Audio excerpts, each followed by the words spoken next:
Hello everyone, my name is Anitsu and I'm back with another Digimon deck profile video. So today I'm going to be taking a look at BT16, and BT16 offers us lots of new and powerful tools to be able to build and iterate on some new and existing decks. And today's deck I'm going to be taking a look at is going to be the latest iteration of Blue-Green Imperialdramon. So, Blue-Green Imperialdramon is, well, a DNA-based deck, so that's the majority of what you're trying to do is line up that DNA Digivolution. And the deck does have a lot of support to make it a really flexible build, both in its game plan and how you're going to be approaching your various different abilities and the budget that you have, but it does take a lot of pages from everything that Blue and Green is doing in terms of all of the different mechanics that it's able to work with a focus on multiple attacking in a single turn to try to push as much aggression as it possibly can. And the deck now has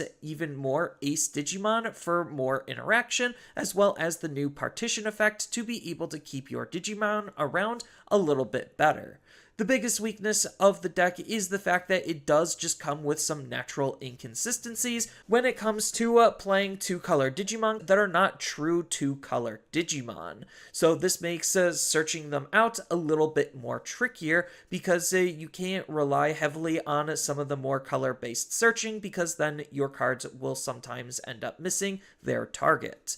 Then, like any other stack-based deck, you need to see your evolutionary line in order for it to be effective, and this is extra true when it comes to DNA decks needing those extra pieces in order to make it your play lines possible compared to a lot of other normal decks. But in spite of all of the downsides, the deck is still just a really fun deck with lots of different ways that you could approach it, all depending on the effects that you're wanting to play around with because we do have so much support.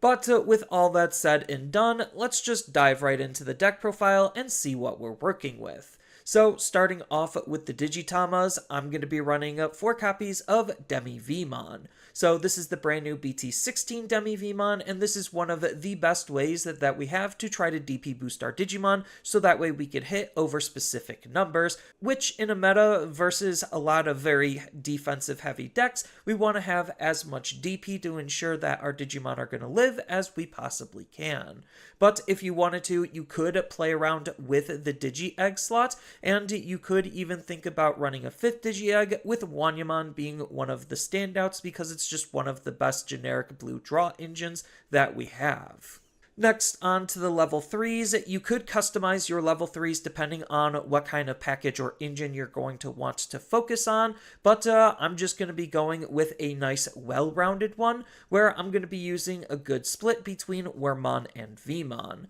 So I'm going to be using 4 copies of the BT12 Wormmon. This is a really good searching tool, allowing us to find our Imperialdramon and free traded cards, as well as our Tamers with Ken in their name. Then it also has the inheritable ability that's super important for the deck, which is the ability to DNA Digivolve at the end of our turn, so that way we could use this ability to make our play lines and evolutions that much more efficient. And that's why I'm also going to be running 2 copies of the Promo Wormmon, because it has that same inheritable ability, while also being another searching and digging tool, adding to the overall consistency of the deck. And then I'm also going to be running 4 copies of the BT12 Vmon, again for more consistency, because it's searching the exact same cards as the BT12 Wormmon, except it's looking for Davis instead of Ken, but it still also has that end of turn DNA Digivolution effect, so we can see this ability as much as we possibly can for added consistency. And then the last rookie of the deck is going to be 4 copies of the brand new BT16 Vmon.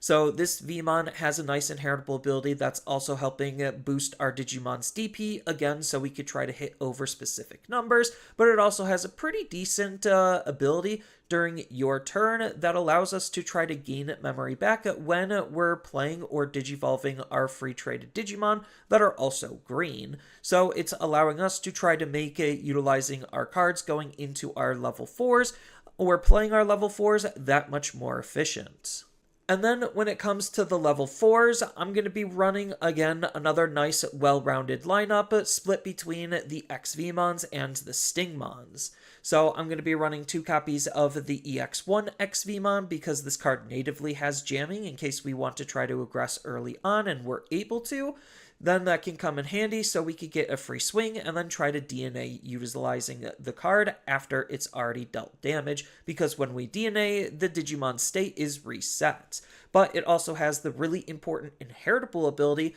where it allows our Imperial or free traded Digimon to also gain the jamming ability, so that way when we're attacking into the opponent's security, our Digimon is going to be safe. And then I'm going to be running 4 copies of XVmon from BT12. So XVmon from BT12 we're using for the inheritable ability to have consistency on making sure our level 5s and subsequently level 6s are going to have the jamming ability. But what's making this card more stand out, especially for this format, is we don't necessarily want to be hyper aggressive with our level 4s as often. Because of Ace Digimon, it can open us up for more punishment and get rid of our body before we could actually use it. So what this card is doing instead of having jamming is it allows us to be able to gain a memory back when this Digimon would DNA Digivolve into a Digimon with green in its color identity. So this just, again, is making our DNAs really efficient, especially since we can do it at the end of our turn now.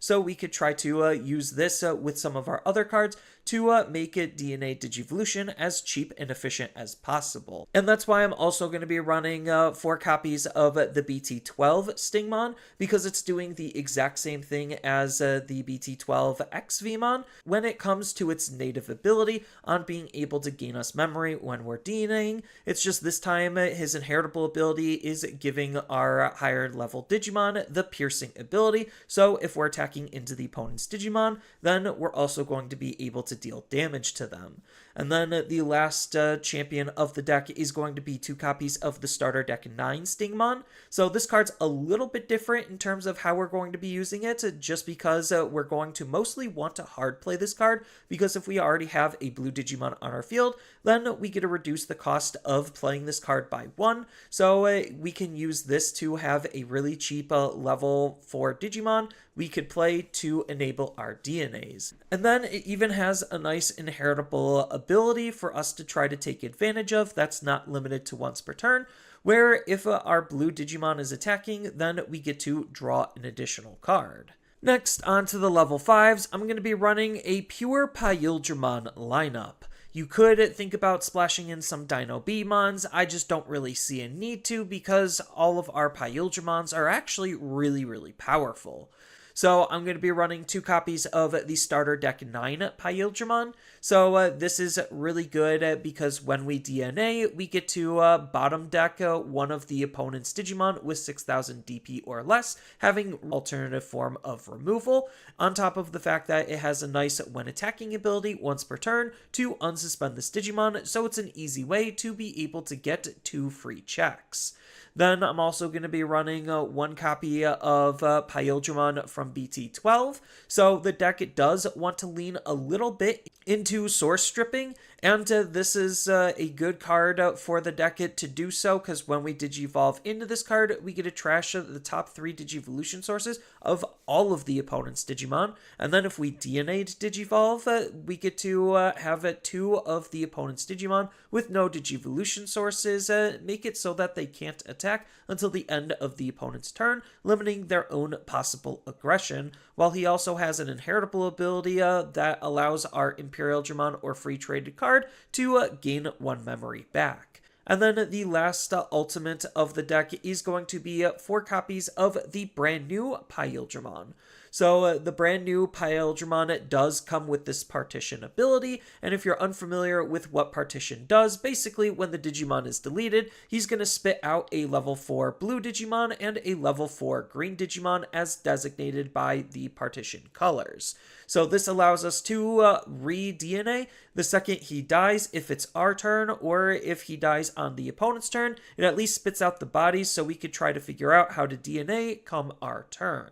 Then he has a nice when digivolving ability where we get to suspend all of the opponent's Digimon with as many or fewer Digivolution sources as this Digimon, which is kind of where some of the source stripping stuff comes into play, because we want to get this effect, so we want to try to make him have as big of a stack as we possibly can for more targets that he can affect. Then, if we did DNA Digivolve, none of the opponent's Digimon can unsuspend until the end of their turn, again similarly to BT12, trying to stunlock the opponent's Digimon down, making them as useless as possible. And then he even has a nice when attacking ability where once per turn, we either get to suspend one of the opponent's unsuspended Digimon down, which opens them up for our Digimon to then attack into them, or if this effect didn't suspend anything, we get to unsuspend this, basically acting like the starter deck 9, so we could get some multiple swings in with this card. Then it has the inheritable ability of Partition.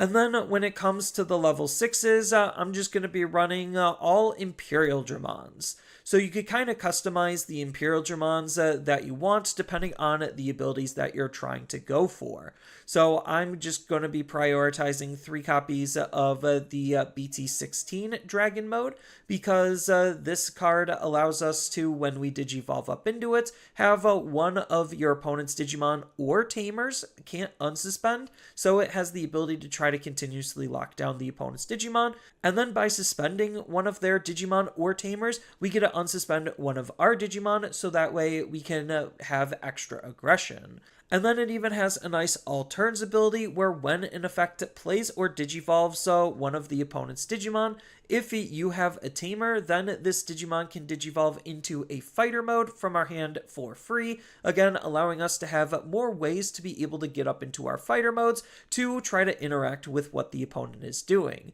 And we're running 2 different fighter modes for the deck, one of them being 1 copy of the BT12 fighter mode. So the BT12 fighter mode has this nice when digivolving ability where we get to suspend all of the opponent's Digimon down with no Digivolution sources, and then return one of the opponent's suspended Digimon back into their hand. And then by returning 1 Imperialdramon Dragon mode from this Digimon's Digivolution source to our hand, we get to place all of the opponent's suspended Digimon to the bottom of their deck instead, acting as a really powerful removal tool that, again, in combination with BT16, we can now trigger on the opponent's turn. And then on top of that, he even has his own all turns ability, where this Digimon gains plus 1000 DP for each color in this Digimon's Digivolution source, and while this Digimon has 2 or more colors in its Digivolution source, it also gains security attack +1 and blocker, so that way we could use him both offensively and defensively.